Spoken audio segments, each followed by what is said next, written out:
Now guys, welcome back to us, an awesome video, because today we are driving the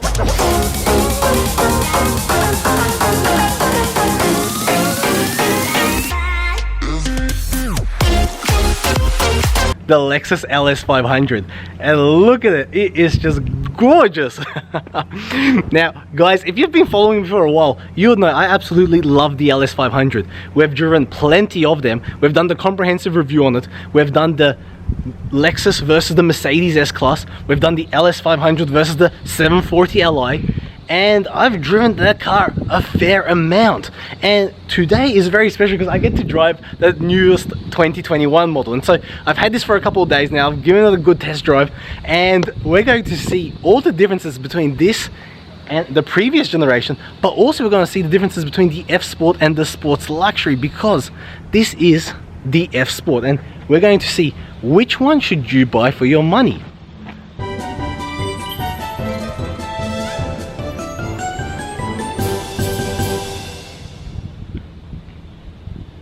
Now guys, if you haven't already, be sure to subscribe and be sure to check out my second channel. Yes, that's right, we got a second channel now, and we have some awesome videos coming out on this channel and the second, so be sure to check it out. Now guys, let's just get straight into it. Let's take it for a drive, let's go through all the differences, and let's see how this car feels on the road, because I'll tell you now, it is absolutely sensational.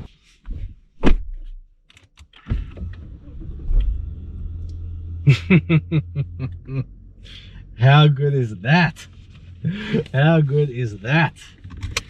Okay, let's go for a drive.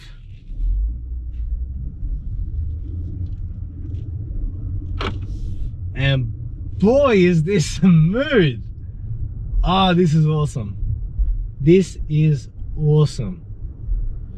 Now guys, if you are new to the channel, we do car reviews. We do plenty of car reviews here, and we get to drive awesome cars such as this one. And this is pretty special car. This is a Lexus LS500 in an F-Sport, and it's the latest and greatest, just come into the country.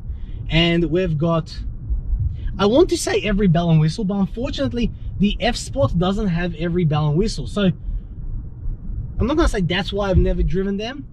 That's probably why I haven't reviewed them. And you know, the Sports Luxury I had available, we reviewed that one, and I absolutely loved that car. Like, it's a small price difference between the F-Sport and the Sports Luxury here in Australia, and I'll write down the exact prices. But as you can see, the price difference between the two is incredibly small. Like, okay, when I say incredibly small, it's not like $50 small, obviously, but it is a small amount compared to the amount of features that you get in the Sports Luxury as opposed to the F-Sport, and we'll delve into that a little bit later on. But what is most important about the LS is how it drives and how it handles and how it feels on the road, because this is, after all, a grand luxury saloon. And here in Australia, being over $200,000, it's not exactly the most popular car out there. That doesn't mean that it isn't a awesome car. Now, there are a few things I want to talk about, because after driving this car for a couple days, I want to go through the differences between the new LS and the old LS, and the Sports Luxury and the F-Sport, because to me it's a no-brainer. I would rather have the Sports Luxury. I am buying a $200,000 limousine, and of course I prefer more luxury features, but doesn't mean that everyone's going to buy the Sports Luxury, because the F-Sport has a few features to make it not only a luxury saloon, but also I wouldn't call it a sports car, no, by no means, but definitely sporty. Definitely sporty. And the biggest thing is,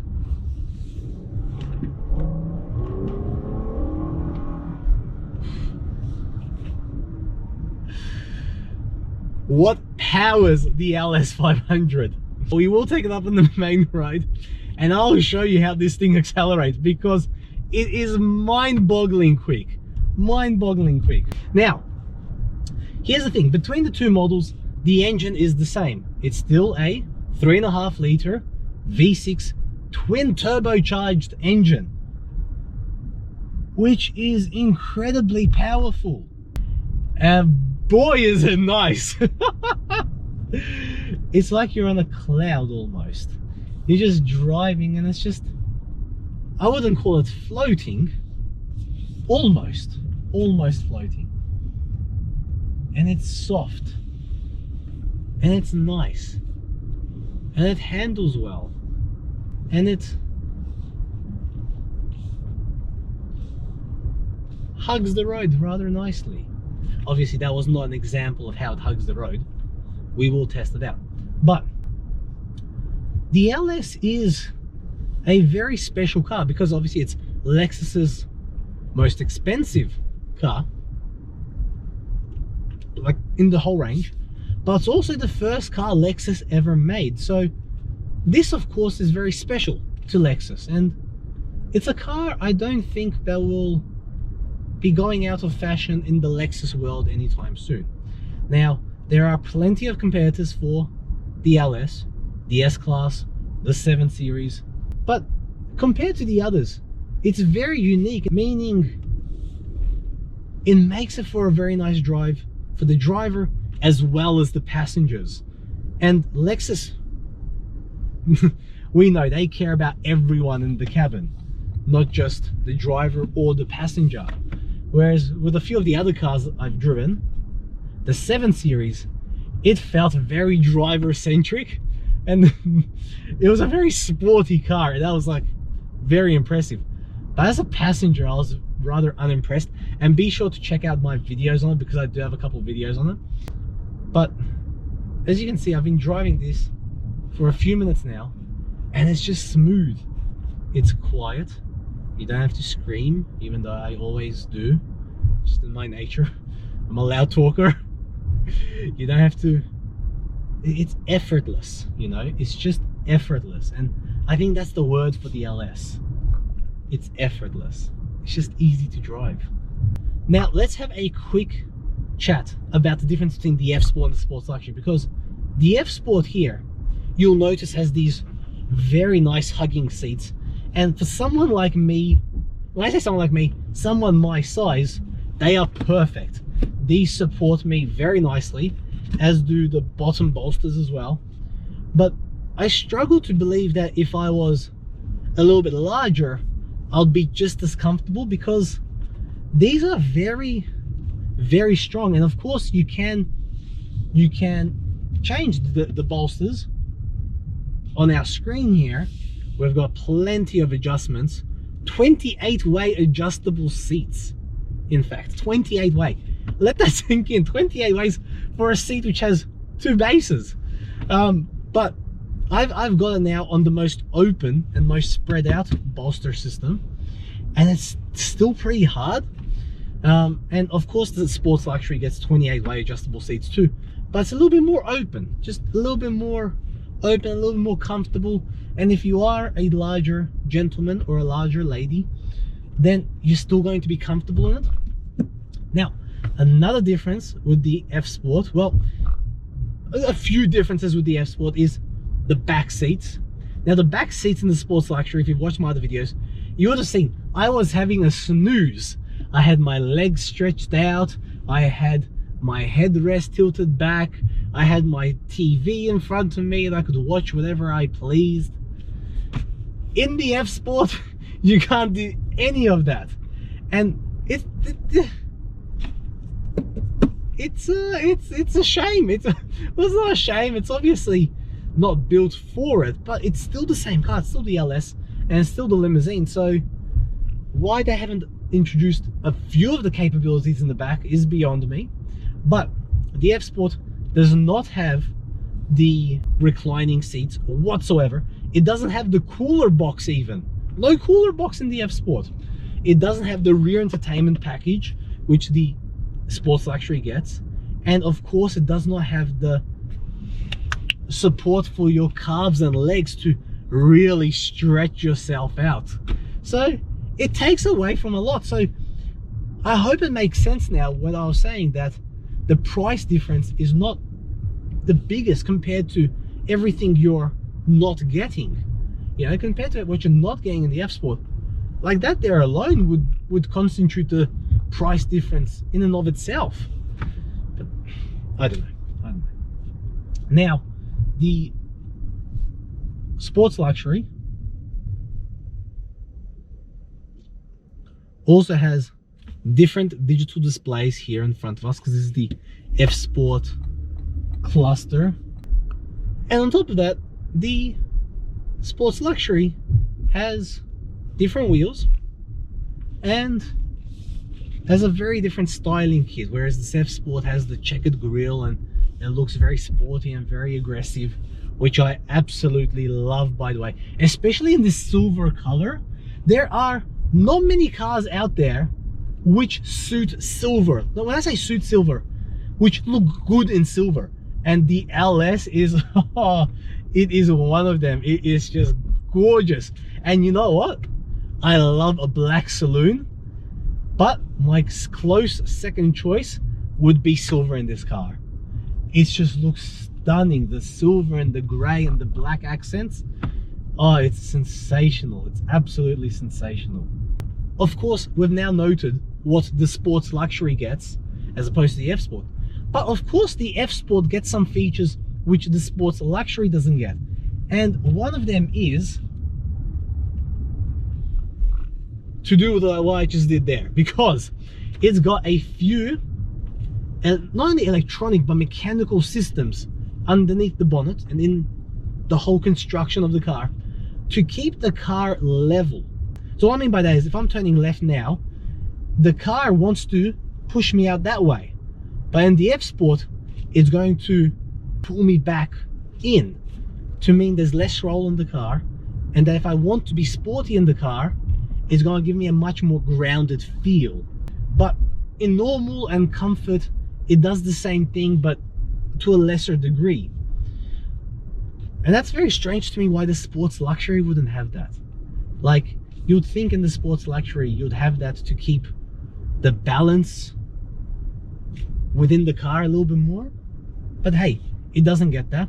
And actually, what I'll do is I'll actually write down a little description here, because I'm very vague when it comes to describing these features, because I think that we don't have to be car people to understand the differences. But let's go from out of under the bonnet. Let's talk about the exterior, which we've briefly noted. This Sport looks a little bit sportier. It's got sportier wheels, but something else it does have is staggered wheels. So meaning that the front wheels to the back wheels are a different size, different width, meaning there's a little bit more traction for the rear wheels. And considering how powerful this car is, it needs it. It definitely needs it. Now, in the Sports Luxury, the front wheels are the same size as the rear wheels. But let's go inside for a second. The seats, which we've spoken about on the front and the back, and of course the digital cluster here in the middle is different again from the F-Sports to the Sports Luxury. So we've gone through the differences between the two. To me, I would go to Sports Luxury in terms of features alone, because it just makes a little bit more sense with the type of car this is, to the type of features you're getting to have the Sports Luxury. But it doesn't mean that the F-Sport isn't a nice car to drive, because it is. Okay, look, I'll go around this corner again, this roundabout, and go harder.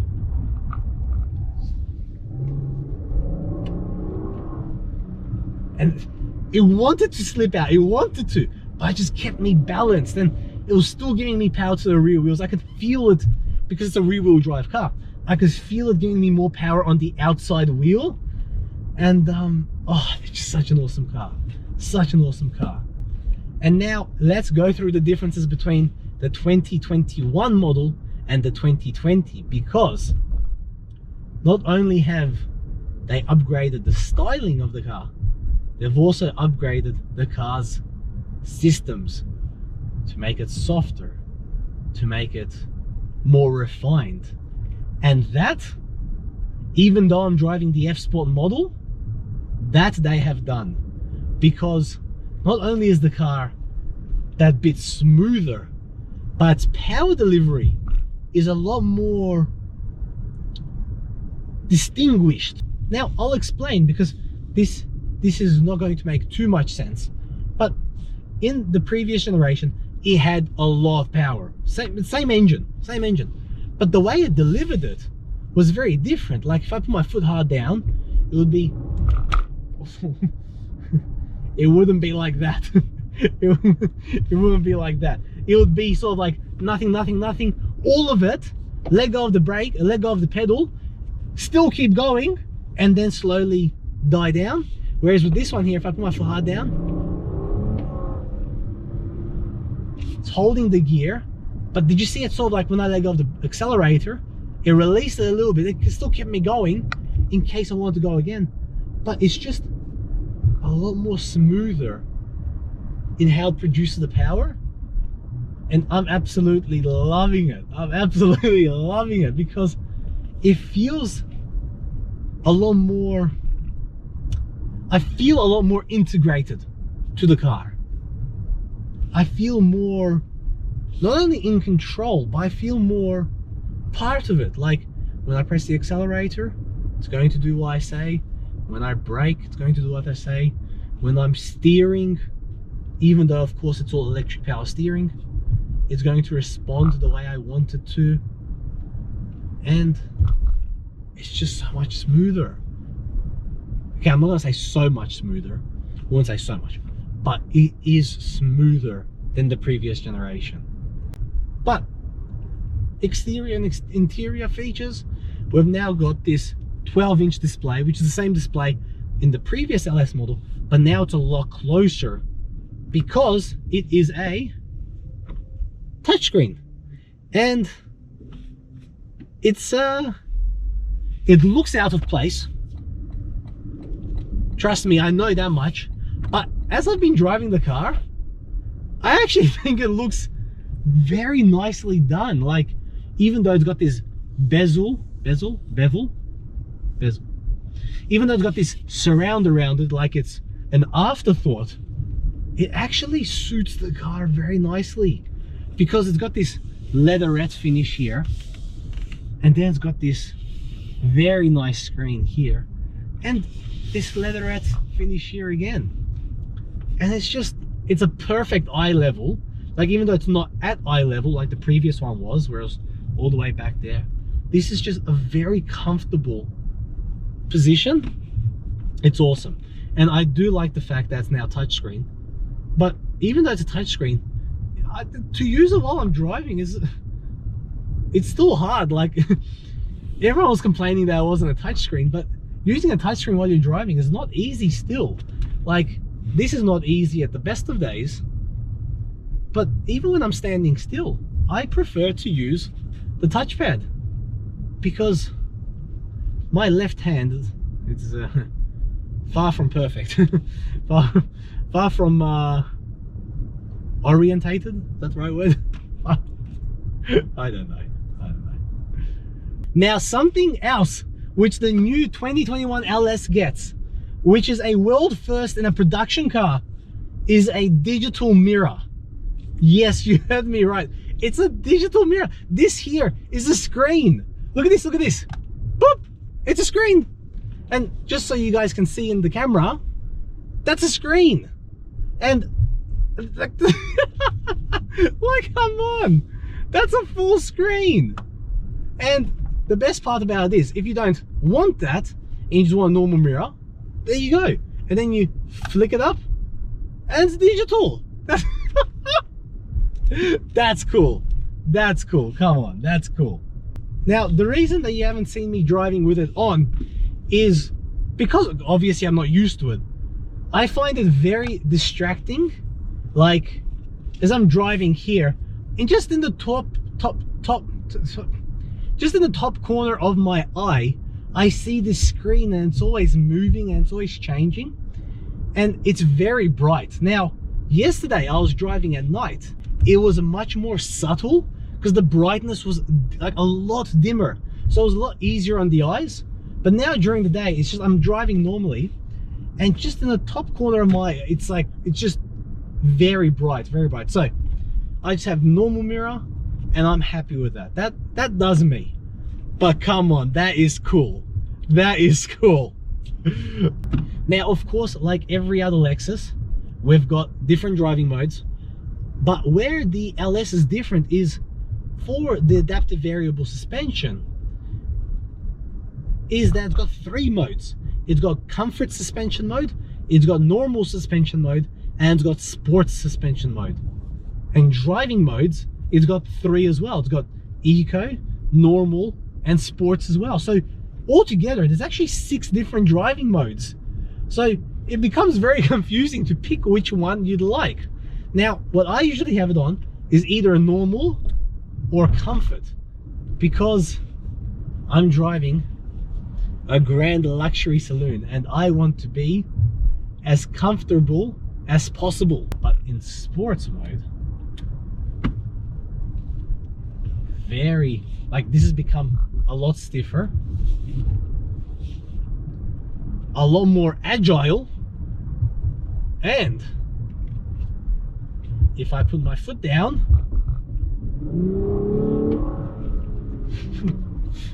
a lot louder. Okay, here we go. Manual mode, 0 to 100. Let's go.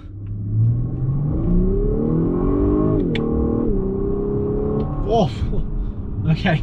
That was a bit. That was a bit of a cock up. From first to second, it did on its own, and then I shifted, and it shifted straight away, as you saw. It went from second to third. We try again. Okay, downshift. Okay, 0 to 100.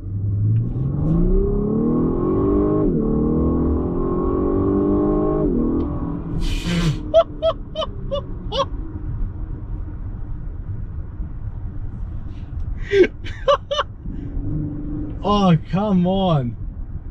Come on.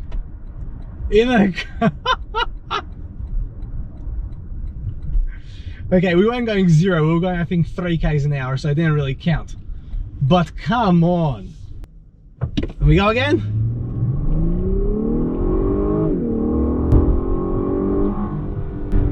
Oh, oh, the gear changes are quick. Oof. Oh, oh, oh, come on.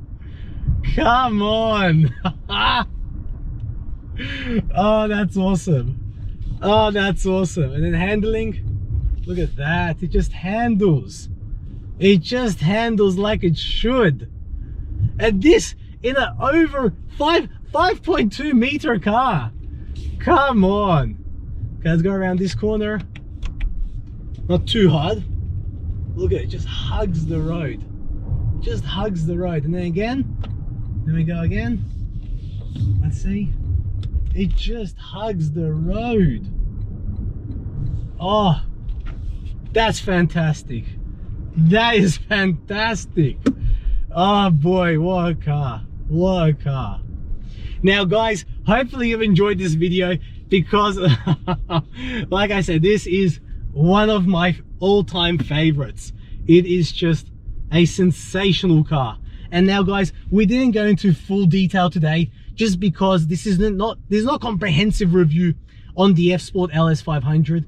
This is more of a rundown, because I've already got a comprehensive review on the LS500, and it's on the sports luxury, and it's the model which I love. And if we do get a sports luxury in the new LS500, I will guarantee you we will be doing a comprehensive review.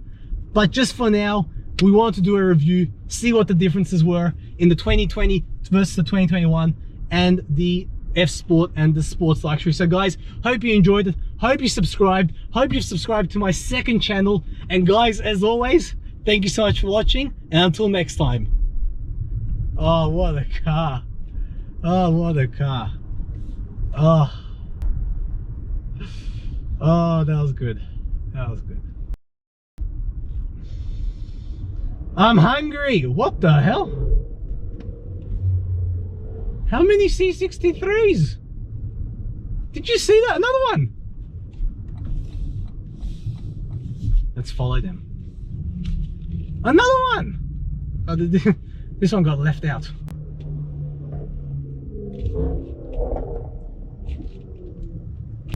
Now guys, if you haven't already, be sure to subscribe, and if you haven't already, oh my goodness, I can't talk. I'm so hungry, I can't. Oh yeah! So I was getting airtime in the scooter.